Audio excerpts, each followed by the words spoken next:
Adalah sejumlah hal yang termasuk dalam data pribadi kita. Mulai dari nama lengkap kita, lalu nomor handphone, alamat lengkap, emergency contact yang menunjukkan bahwa orang tersebut merupakan kerabat dari kita, lalu kartu keluarga dan KTP baik nomornya maupun fotonya atau scan-nya.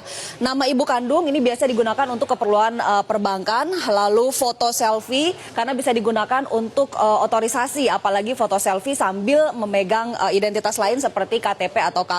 Berikutnya adalah nomor rekening kita dan juga slip gaji. Nah, bayangkan jika salah satu atau beberapa data ini jatuh ke tangan orang lain yang memang berniat jahat. Mereka bisa mengajukan pinjaman online misalnya dengan data kita. Uang diambil entah oleh siapa, tapi kita yang datanya masuk yang harus membayar cicilannya. Atau misalnya kita, data ini digunakan untuk dilibatkan dalam aksi terorisme atau jual beli narkoba misalnya. Amit-amit jangan sampai terjadi. Tapi data pribadi yang bocor ke pihak ketiga bahkan diperjualbelikan adalah fakta. Apa dasarnya mengatakan bahwa kebocoran ini adalah fakta? Ini yang pertama, ini terjadi pekan lalu.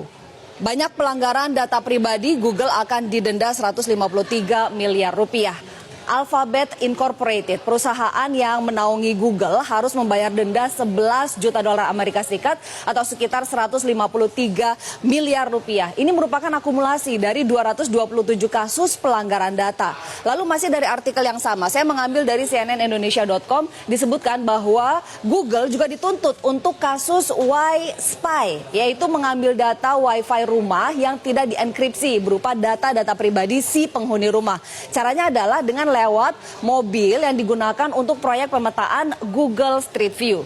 Nah, kedua, terjadi pada pertengahan Juli lalu. Ada 70 pengemudi ojek online atau ojol di Pontianak yang menerima tagihan utang. Besarnya tidak tanggung-tanggung, mulai dari 1 juta sampai 23 juta rupiah. Padahal mereka tidak pernah mengajukan pinjaman sama sekali. Rupanya setelah ditelusuri, ini terjadi karena mereka latah mengikuti sebuah postingan di Facebook yang mengiming-imingi uang 100 ribu rupiah hanya dengan menyerahkan foto diri dan foto KTP. Ternyata foto itu disalahgunakan oleh seorang oknum untuk mengajukan pinjaman online. Akibatnya mereka yang ditagih untuk membayar pinjaman tersebut. Nah, ini pinjaman online ini saat ini marak dengan istilah pinjol atau pinjaman online.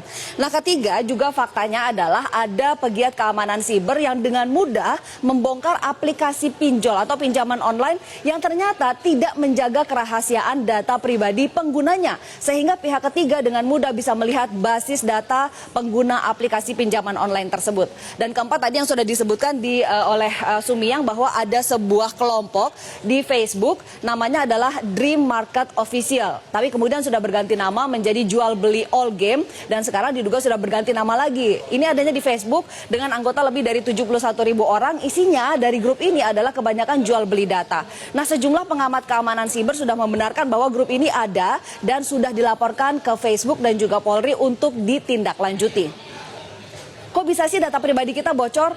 Ini ada sejumlah penyebabnya. Yang sedang marak adalah akibat pengelola aplikasi pinjaman online yang ternyata tidak mengelola data dengan baik dan aman sehingga mudah diretas. Ini terjadi akibat menjamurnya aplikasi fintech atau financial technology. Meski sebetulnya pinjaman online ini hanyalah sebagian kecil dari financial technology dan pinjol atau pinjaman online bukan fintech.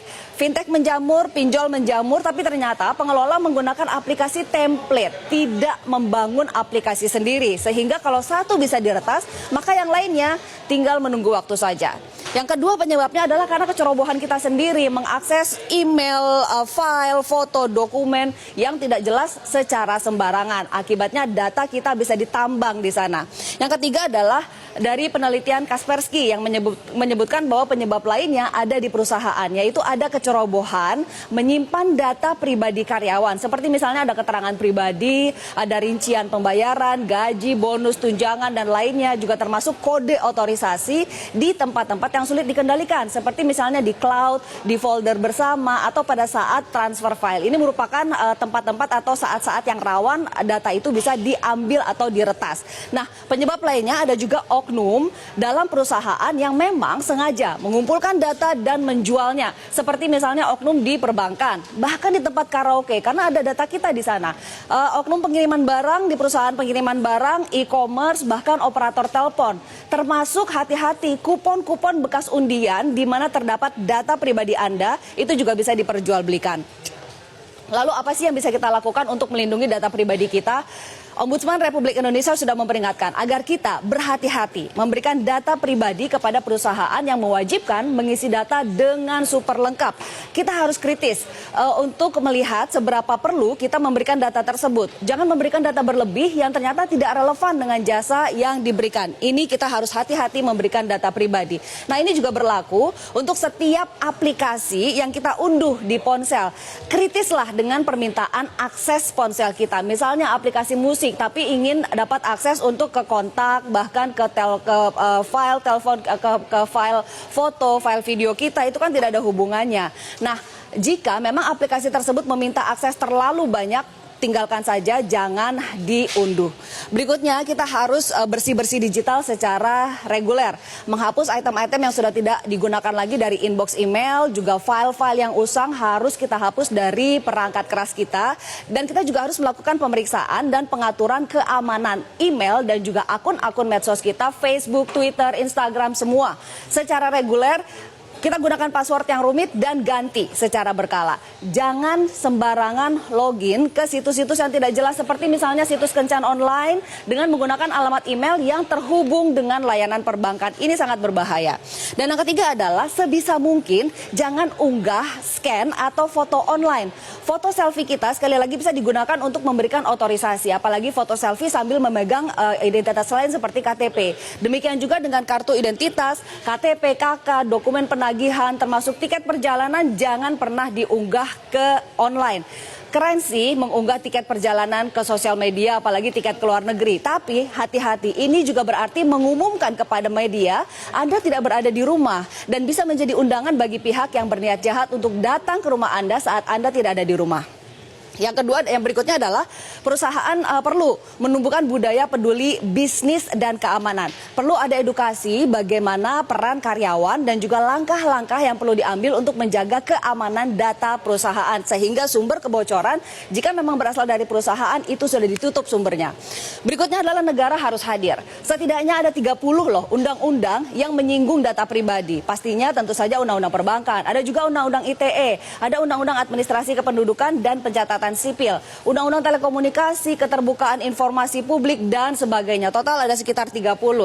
Kominfo juga tengah memprakarsai untuk dibuatnya undang-undang perlindungan data pribadi. Nah, sekarang tinggal bagaimana implementasi dari puluhan undang-undang yang sudah ada ini.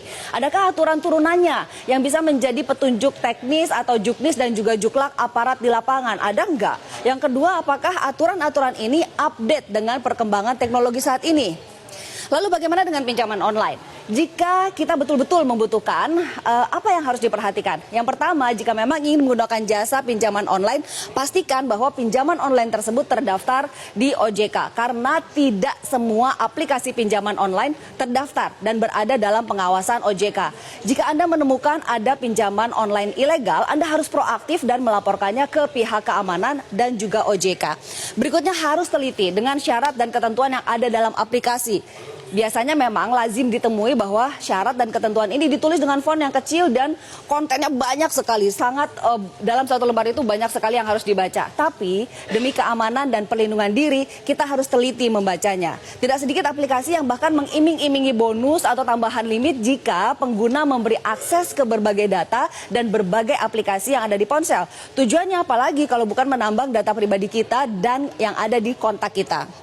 Berikutnya adalah waspada dengan permintaan akses data di ponsel. Karena tidak hanya untuk permintaan data, kita juga harus waspada untuk izin publikasi data. Penyerahan data ke pihak ketiga bisa jadi legal karena kita sudah memberikan izin untuk mempublikasikan data pribadi kita. Hati-hati. Dan pemirsa, percayalah, tidak ada artinya berhati-hati, kritis, cermat, dan teliti di awal dibandingkan dengan menyesal kemudian karena data pribadi kita disalahgunakan untuk tindak kejahatan. Sumi, kembali ke Anda. Baik, terima kasih Ani Rami untuk pemaparannya.